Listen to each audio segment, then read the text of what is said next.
quiero compartir con usted acerca de la oración y cómo estar en un lugar de oración.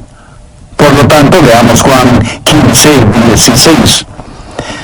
No me elegisteis vosotros a mí, sino que yo os elegí a vosotros, y os he puesto para que vayáis y llevéis fruto, y vuestro fruto permanezca, para que todo lo que pidiereis al Padre en mi nombre, Él os lo dé. Esta es una de las grandes promesas y también una de las grandes instrucciones en la vida de oración.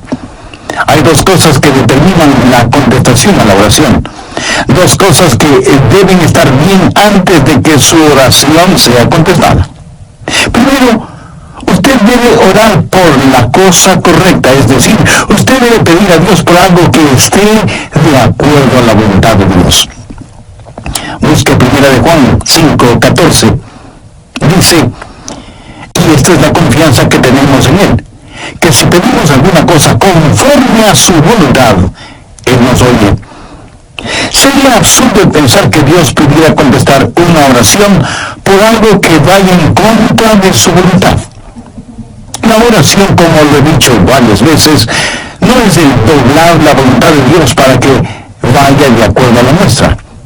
Orar es encontrar la voluntad de Dios y obedecerla. Así que en primer lugar está el contenido de la oración. Pero hay algo más que es necesario. Usted pudiera estar orando por algo correcto y no recibir respuesta. Hay algo más que es vitalmente necesario si es que espera respuesta a su oración. Y eso es el carácter de quien está orando. Ambas cosas, contenido y carácter, son necesarias para que la oración sea contestada. Así que una persona no solo debe orar de acuerdo a la voluntad de Dios, sino que debe estar viviendo de acuerdo a la voluntad de Dios. Ahora, de estas dos cosas, ¿cuál es la más importante? ¿El contenido de la oración o el carácter del que ora? Lo segundo es más importante que lo primero. ¿Por qué? Porque si usted tiene un carácter justo, correcto, y está viviendo de acuerdo a la voluntad de Dios, entonces Dios puede enseñarle su voluntad. La cosa más importante no es el que usted sepa cómo orar. La cosa más importante es que usted esté calificado para orar. Porque si no lo está, entonces usted tiene que aprender cómo orar. Escuché de un entrenador de básquetbol que, manejando por el campo, vio a un jovencito de casi 2 metros de altura. Se le acercó y le dijo, ¿sabes?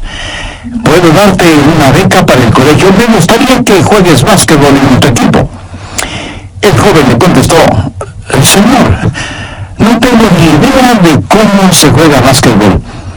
Y el entrenador le dijo, no te preocupes por eso, nosotros te enseñaremos a jugarlo porque ya tienes la talla física para hacerlo.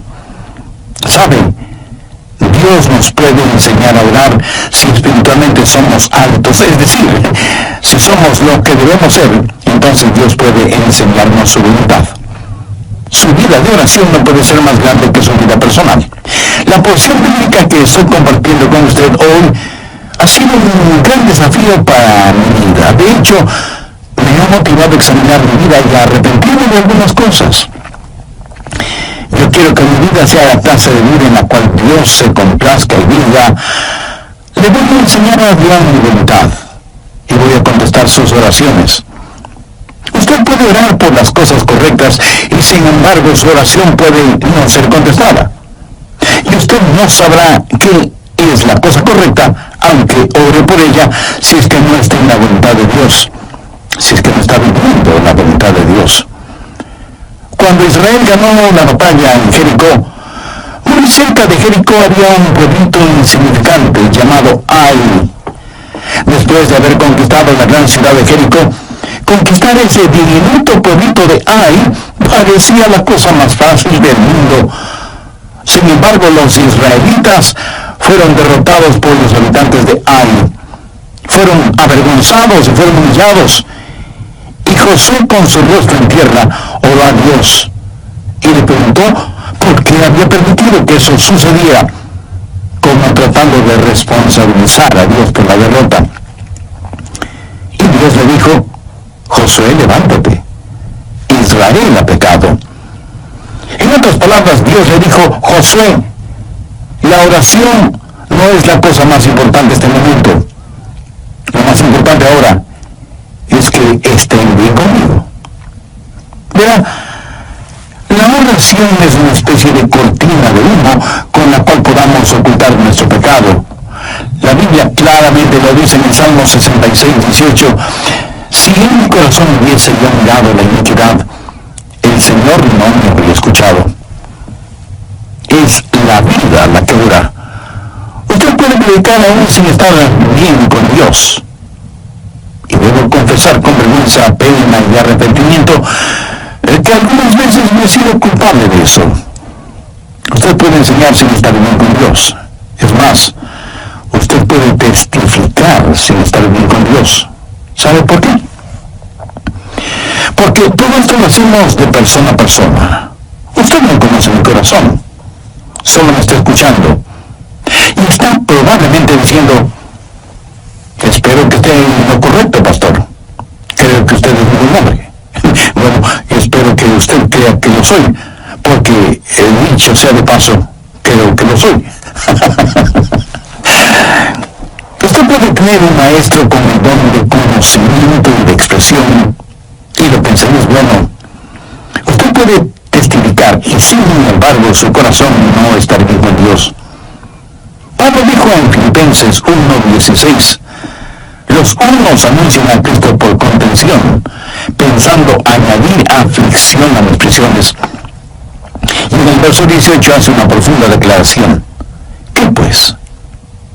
Que no obstante, de todas maneras, o por pretexto o por verdad, Cristo es anunciado. Y en esto me gozo, y me gozaré aún. Usted podría cantar, enseñar, testificar, y aún predicar sin estar bien con Dios. No digo que debería hacerlo, sino que podría hacerlo. Pero definitivamente usted no puede orar sin estar bien con Dios. ¿Sabe por qué? Porque las otras cosas son de persona a persona y nosotros nos podemos engañar mutuamente.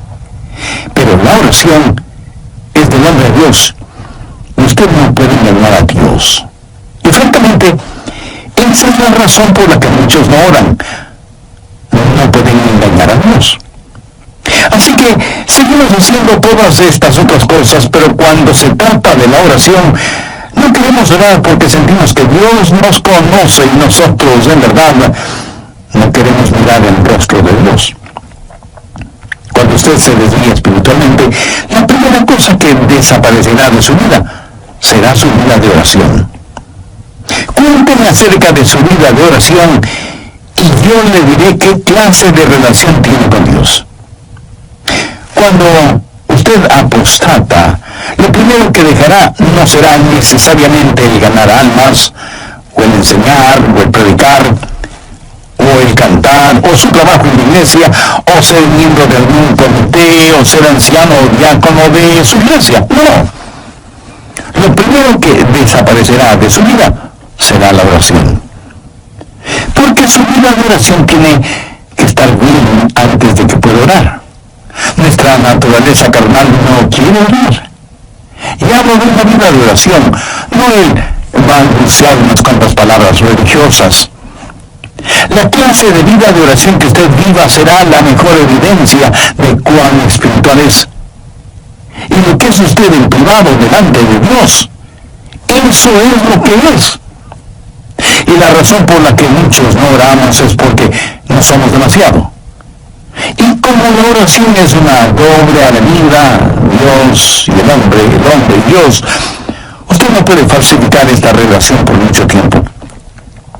A veces, forzadamente, se encuentra en una reunión de oración y dice una oración que ya la tiene memorizada.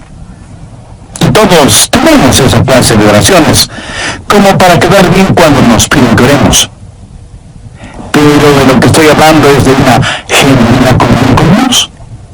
La parte más importante de su vida de oración es la condición de su corazón. Anote al margen Santiago 5:16. La oración eficaz del justo puede mucho. Y el Salmo 66, 18, si en mi corazón hubiese yo mirado la iniquidad, el Señor no me habría escuchado. Busque la primera epístola de Juan, capítulo 3, verso 22. Y cualquier cosa que pidiésemos, la recibiremos de Él, porque guardamos sus mandamientos y hacemos las cosas que son agradables delante de Él.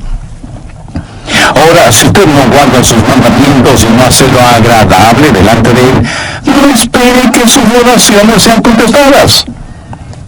Las oraciones contestadas no son para los rebeldes. El contenido de la oración y el carácter de quien ora son cosas necesarias a fin de que la oración sea contestada. Vamos ahora al Evangelio de Juan, capítulo 15. Quiero compartir con usted 3 principios para tener una vida correcta para poder orar.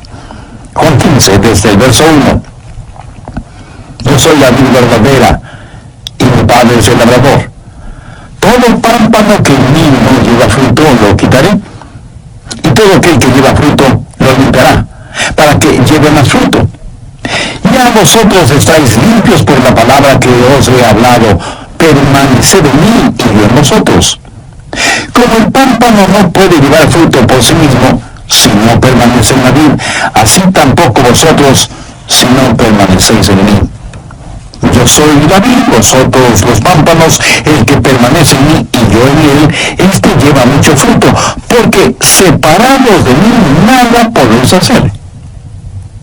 El que en mí no permanece será echado fuera como pámpano y se secará, y los recogen y los echan en el fuego y arden.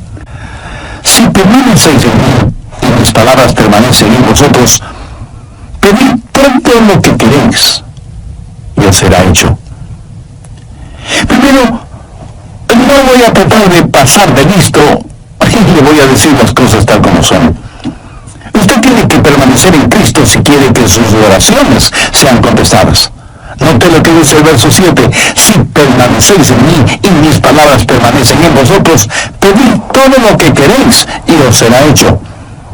Nosotros debemos ser a Jesucristo lo que el pámpano es a la vid. Así de simple. El pámpano tiene que aceptar el propósito de la vid para su vida y su existencia. Miremos nuevamente lo que dice el verso 4. Permanecer en mí y yo en vosotros. Como el pámpano no puede llevar fruto por sí mismo, si no permanece en la vid, así tampoco vosotros si no permanecéis en mí. Así que, ¿cuál es el propósito del pámpano? Llevar fruto. Ese es el propósito de un pámpano en la vid, llevar fruto. Ahora, si usted no lleva fruto, es un pámpano inservible. Si alguien le regala una canasta con bananas, naranjas, manzanas y algunas ramitas de la vid, usted podrá saborear las frutas. ¿Pero qué va a hacer con las ramas de la vid? ¿Masticarlas? ¿Chuparlas? No lo creo. Los pámpanos de la vid deben llevar fruto. Juan 15, 16. No me elegisteis vosotros a mí, sino que yo os elegí a vosotros, y os he puesto para que vayáis y llevéis fruto. Si usted quiere que sus oraciones sean contestadas, tiene que permanecer en Cristo para que Él pueda utilizar su vida como pámpano que lleva su fruto. ¿Alguna vez le ha pedido a Dios que le sane de alguna enfermedad y Él le curó? Y gracias a Dios por eso. Pero supongo que usted le oró a Dios para que le sane y Él no lo hizo. Bueno, puede haber un número de razones para eso. Una pudiera ser la siguiente. Dios le pregunta, ¿por qué debo darte salud para que sigas sirviendo al diablo? Es decir, ¿por qué la vid debe darle vida al pámpano si el pámpano no produce ningún fruto? Esa clase de pámpano debe ser estirpado. ¿Por qué Dios debe bendecirle? ¿Cuál es el propósito de la oración? El propósito de la oración es que Dios sea glorificado cuando usted produzca mucho fruto. Juan 15:8 dice, en esto es glorificado mi Padre, en que llevéis mucho fruto y seáis así mis discípulos. Amigo, permítame Déjame preguntarle en una forma muy personal, ¿es su vida una vida que glorifica a Dios? Y si es que su vida no glorifica a Dios, ¿por qué debería Dios contestar sus oraciones? Recuerde que usted dará fruto solo cuando permanezca en Cristo. No necesitamos más pámpanos. Lo que necesitamos son pámpanos saludables que, permaneciendo en la vid, den mucho fruto. El pámpano no produce el fruto. Lo único que hace es llevar el fruto. El fruto no es la responsabilidad del pámpano, es la responsabilidad de la vid. La responsabilidad del pámpano es permanecer en la vid. ¿Le parecería correcto el pedir a Dios que le bendiga financieramente cuando no tiene ninguna intención de dar para la obra de Dios por medio de su iglesia o de organizaciones misioneras? ¿Le parecería lógico el orar que Dios le dé buena salud cuando su cuerpo lo ha dedicado para sus propios placeres y no para que sea la morada del Espíritu Santo? ¿Cree usted que sería correcto el orar por sus familiares, vecinos y amigos perdidos cuando usted no quiere ser el instrumento de Dios para ese propósito y está esperando que Dios envíe a otra persona para que haga ese trabajo? ¿Cree que es correcto orar por alguien que necesita ayuda, que necesita una mano compasiva de misericordia, y a lo único que se compromete usted es a orar, pero no a ayudar en forma práctica? Déjeme decir todo esto de otra forma. Estaría bien que el pámpano le orara a la vid y le dijera: veo que vas a producir muchos racimos de jugosas uvas, y no estuviera dispuesto a llevar algunos de esos racimos. Si no permanecemos en la vid, si como pámpanos no estamos dispuestos y listos para cumplir el propósito de la vid, ¿por qué Dios debería derramar sus bendiciones sobre nosotros? Veamos nuevamente el verso 7. Si permanecéis en mí y mis palabras permanecen en vosotros, pedid todo lo que queréis y os será hecho. Si usted todavía no es un pámpano en la vid, le invito a orar de la siguiente manera: Señor Jesús, yo deseo ser uno de tus pámpanos. Deseo tu vida fluyendo a través de la mía. Pero antes necesito que perdones mis pecados, me limpies, me sanes y me salves.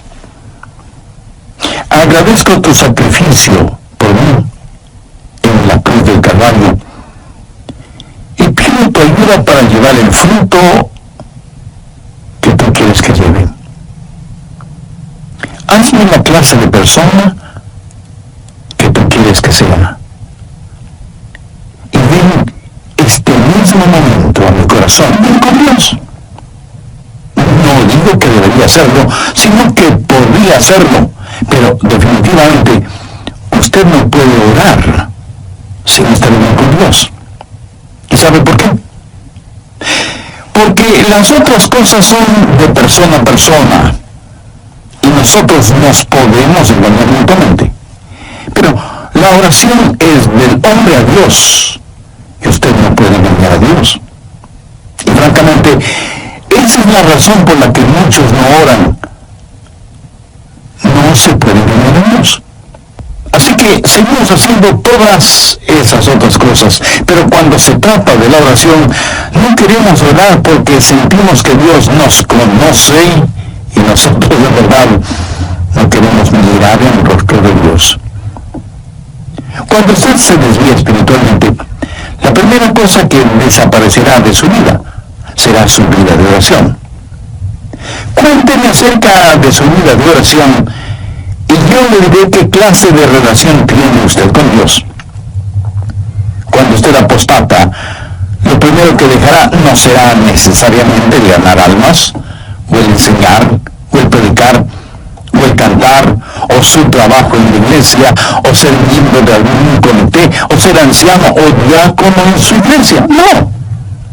Lo primero que desaparecerá será su vida de oración. Porque su vida de oración tiene que estar bien antes de que pueda orar. Nuestra naturaleza carnal no quiere orar. Y hablo de una vida de oración, no de balbucear unas cuantas palabras religiosas. La clase de vida de oración que usted viva será la mejor evidencia de cuán espiritual es. Y lo que es usted en privado delante de Dios, eso es lo que es.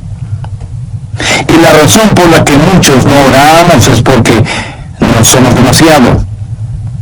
Y como la oración es una doble avenida, Dios y el hombre y Dios, usted no puede falsificar esta relación por mucho tiempo. Escuche lo siguiente muy atentamente. No ore por nada que no esté dispuesto a que Dios lo haga por intermedio suyo. No estoy diciendo que Él siempre lo hará por su intermedio. Si lo que pide no está de acuerdo a la voluntad de Dios, le puedo asegurar, bajo la autoridad de la palabra de Dios, que Él no lo hará. No importa que usted ore postrado en tierra con sus vestidos rasgados y cubierta su cabeza con ceniza. La prueba de su permanencia en Él es el fruto que exhibe. Es decir, si usted no lleva ningún fruto, no trate de convencer a nadie de que permanece en Cristo. ¿Y qué es el fruto? Después de todo, el fruto es la expresión externa de su naturaleza interna.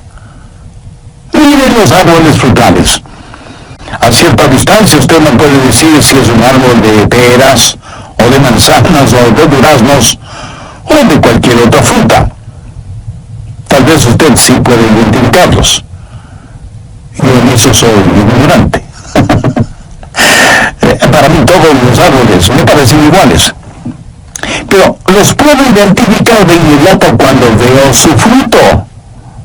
Por su fruto, usted reconoce el árbol. En Mateo 7:16 leemos, por sus frutos los conoceréis. La naturaleza interna de un genuino creyente que permanece en Cristo es Cristo. Cuando usted permanece en Cristo, la naturaleza de Jesús va a estar en usted, así como cuando un pámpano permanece en la vid, la misma naturaleza de la vid va a estar en ese pámpano. O sea, la misma vida de Jesús estará en usted si usted permanece en Cristo. El fruto del que está hablando aquí no es el construir iglesias grandes o pequeñas, ni el ganar tantas personas para Cristo. El fruto del que está hablando aquí lo encontramos descrito en Gálatas 5, los versos 22 y 23.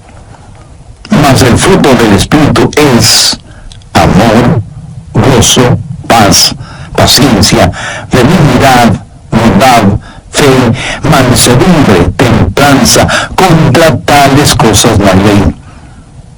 Alguien ha comentado muy sabiamente, por cierto, que estos versículos son la biografía de Jesús. La vida de Jesucristo va a ser reproducida en mí. Y alguien dirá, bueno, yo pensé que deberíamos ser ganadores de almas. Yo creo que ese debe ser el fruto. Pues no lo es. La Biblia dice, mas el fruto del Espíritu es amor, gozo, paz, paciencia, benignidad, bondad, fe, mansedumbre, templanza. Contra tales cosas no hay ley. La semilla está en el fruto. Es la semilla la que se reproduce, pero es el fruto que ocasiona que la semilla sea esparcida. Y lo que necesitamos hacer es tener frutos que hagan que la semilla sea deseable. Es la vida del Señor Jesucristo la que va a estar en nosotros cuando permanecemos en Él. Cuando estamos unidos con Cristo, su vida fluye de nosotros, y cuando usted ha estado junto a una persona que permanece en Cristo, usted, por así decirlo, ha estado junto a Jesús. Usted me dirá, pastor, eso está un poquito exagerado. No, de ninguna manera. Amigo, Dios está en nosotros. Él habita en nuestra humanidad. Pablo, escribiendo a los hermanos en Galacia, les dijo: ya no vivo yo, más vive Cristo en mí. ¿Sabe cuál es el problema? La gente está teniendo contacto con iglesias, denominaciones, programas y estructuras. Y lo que la gente realmente necesita es tener contacto con Jesucristo. Necesitan conocer a Jesús. La vida de Dios necesita fluir de nosotros, y cuando la vida de Dios emane, salga de nosotros, es cuando daremos fruto, el fruto que permanezca. Veamos una vez más Juan 15:16. No me elegisteis vosotros a mí, sino que yo os elegí a vosotros, y os he puesto para que vayáis y llevéis fruto. Si usted, el pámpano, no está dando ningún fruto, es que no está permaneciendo en Cristo, que es la vid. Usted está rechazando a aquel que le ha escogido y le ha ungido para que dé fruto, y para que su fruto permanezca. Otra vez diré que el fruto del que estamos hablando no es ningún edificio, porque a la larga todos los edificios se convertirán en ruinas. Solo espere que pase el tiempo. Y con ese pasar del tiempo, el frío pero real aliento de la destrucción terminará con edificios y todo lo demás. Todo lo que el hombre construye, el hombre lo puede destruir, o el tiempo lo hará. Pero lo que usted hace en el poder del Espíritu Santo de Dios nunca jamás será destruido. Ese fruto permanecerá, será eterno. Todo lo demás será como madera, heno y hojarasca frente al tribunal de Cristo. Por los países del mundo viajan algunos evangelistas que han memorizado algunos cuantos mensajes evangelísticos. Y yo no estoy en contra de eso. Pero ellos dicen: hemos tenido tremendas reuniones, 500 personas hicieron decisiones de fe. Bueno, si usted quiere saber si fueron tremendas reuniones evangelísticas, regrese un año después y vea si hay 500 discípulos. Dios no nos mandó primordialmente a que tratemos de que la gente haga decisiones. Dios nos mandó a hacer discípulos. Los frutos sensacionalistas son como el Alka-Seltzer, burbujean gas sombrío hasta que se les termine el gas. Cualquier cosa que Jesús hace permanece para siempre. El pámpano no produce el fruto. La vid produce el fruto. El pámpano lleva el fruto. Si usted quiere que sus oraciones sean contestadas, tiene que permanecer. Si permanecéis en mí, y mis palabras permanecen en vosotros, pedid todo lo que queréis, y os será hecho. Cuando usted comienza a dejar que la vida de Jesucristo fluya a través suyo, cuando está disponible para los propósitos de Cristo, cuando se rinda por completo a Jesús como el pámpano a la vid, entonces, mi querido amigo, tendrá la clase de vida que necesita para orar y que sus oraciones sean contestadas. Pero note que da otra calificación en el verso 7 y también tiene que ver con el carácter de la persona que está orando. Si permanecéis en mí y mis palabras permanecen en vosotros, pedid todo lo que queréis y os será hecho. Hay una vida en comunión con el Señor, y eso es permanecer en Él. Y hay una vida controlada por el Señor, y esa es su palabra que permanece en nosotros. Y estas dos cosas construyen un carácter, y ese carácter será evidente.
vida de quien ora.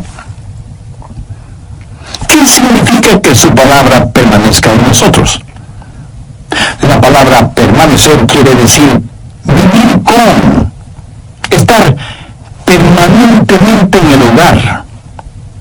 Cuando la palabra de Dios llega, no lo hace como huésped por una noche, sino que viene a tomar residencia en nosotros. Y ese momento comienza a habitar en nosotros. Cuando eso pasa, sucederán tres cosas. Primero, la palabra de Dios le controlará. Es decir, la palabra de Dios por medio de sus mandamientos le dirá lo que debe o no debe hacer. Y los mandamientos de Dios son eso, mandamientos, no sugerencias. ¿Hay alguna cosa que Dios le ha dicho que haga y que usted no la está haciendo? Todo pámpano que no lleva fruto lo quitará, y todo aquel que lleva fruto lo limpiará para que lleve más fruto. O sea que hay un proceso de poda. ¿Cómo Dios hace eso? ¿Qué herramienta usa? Bueno, leamos el verso 3. Y a vosotros estáis limpios por la palabra que os he hablado. Todo eso. La palabra de Dios es la podadora. La palabra de Dios es la que le controla. La palabra de Dios es la que le limpia. ¿Alguna vez usted ha sido recortado o podado? Si no lo ha sido, eso quiere decir que no pasa mucho tiempo en la palabra de Dios. ¿Sabe lo que Dios poda en nosotros? Usted me dirá, el pecado. Sí, es cierto, pero eso no es todo. Él poda de nosotros las ramas secas, las no productivas, las ramas que succionan la savia de la vida. O sea, demasiadas diversiones, televisión, pasatiempos, gastos innecesarios en lujos y vanidades. Y usted me preguntará, el pastor, ¿qué hay de malo en eso? Escúcheme. Si esas cosas no dan el fruto que Dios espera, ¿de qué sirven? Quiero decir,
no es que produzcan fruto venenoso, sino que simplemente nos absorben la vida, succionan nuestra vitalidad espiritual.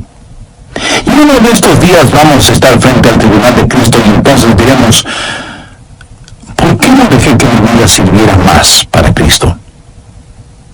¿Por qué gasté tanto tiempo en cosas que no fueron importantes?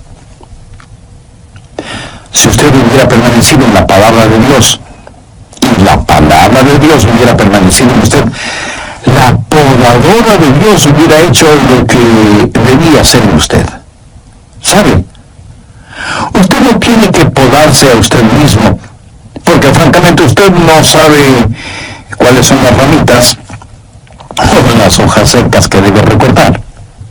Y porque además recortar donde no debe y recortar donde sí debe hacerlo, pues se volverá un fanático. Permanezca en la palabra de Dios, y la palabra de Dios le limpiará, le controlará y le comunicará la voluntad de Dios.